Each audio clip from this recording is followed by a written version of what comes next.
there are two ways to understand the human body. The first says, the body is a remarkable machine, intricate, measurable, made of systems within systems, bones and blood, nerves and neurons, chemicals and cells.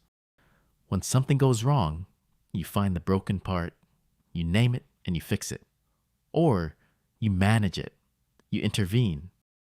The second says, the body is a living landscape, always moving, always breathing, always seeking its own balance. It has rhythms, daily rhythms, seasonal rhythms, rhythms that mirror the natural world around it. It holds emotion in its tissues. It speaks through symptoms. And when something goes wrong, it isn't a malfunction to be corrected. It's a signal to be understood. These two ways of seeing the body have been developing for thousands of years, on opposite sides of the world, in different languages, different philosophies, different relationships with nature and the cosmos. And for most of history, they never really met. This is the story of how they each began, how they grew, how one of them was quietly and deliberately dismantled in the space of just a few decades, and why, right now, something is pulling them back together again. In this video, we're going to travel across 5,000 years of medical history. We'll start in the East with traditional Chinese medicine and Ayurveda, two of the oldest and most sophisticated healing systems humanity has ever developed. We'll look at where they came from, what they believe, and why they've endured for millennia. Then we'll move west from the ancient Greeks, through the Renaissance, through the scientific revolution, watching Western medicine transform from something surprisingly holistic into something almost unrecognizable from its own origins. And then we'll arrive at a moment in history that most people have never heard of. A single report published in 1910, backed by oil money, that quietly reshaped the entire landscape of medicine in the Western world, and whose consequences we are still living inside today. And finally, we'll look at where all of this is heading, because something is shifting. And the most exciting medicine happening right now is happening exactly where these two traditions meet. Let's begin in China. Around 3,000 years ago, the earliest Chinese understanding of illness would be familiar to almost any ancient culture. Sickness was supernatural, a punishment from an ancestor, a demon in the body, a sign that something in the spiritual world was out of order, and healing was the job of the shaman. But then something shifted.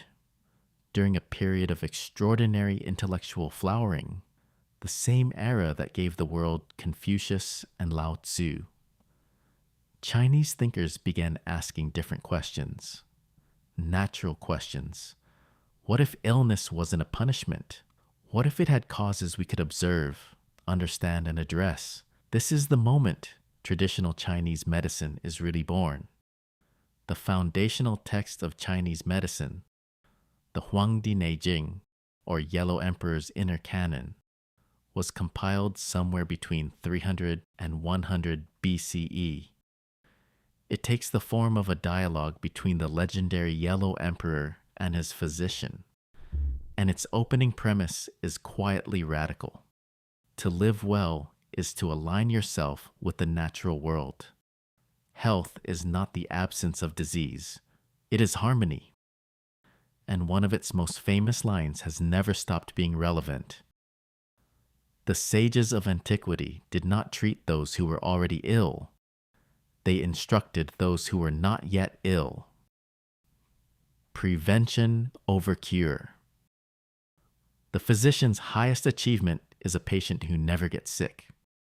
That's the philosophical heart of traditional Chinese medicine, and it's worth sitting with because it's almost the exact opposite of how Western medicine currently operates. So, what does this system actually look like? At the center of TCM is the concept of qi. Qi is the vital life force that animates all living things. It flows through the body along invisible pathways called meridians, connecting organs and systems in a web of relationship. When qi flows freely, the person is healthy. When it stagnates or becomes blocked or is deficient, illness follows.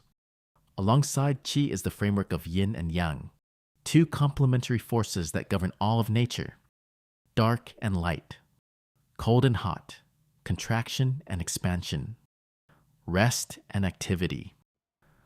The body is healthy when these forces are in dynamic balance, and disease is always, at its root, an imbalance between them.